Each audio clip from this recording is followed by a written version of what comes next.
Hi everyone, today we will talk about how to fix or how to solve restricted messenger. To know how to fix or how to solve restricted messenger, you should just go to settings like this. You will click.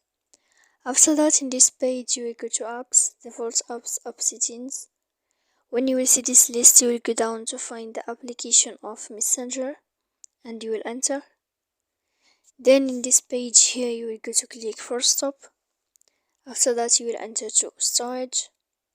When you will see this page, you will click clear cache. Then you will go to click clear data. And when you will end all this, you can update your application.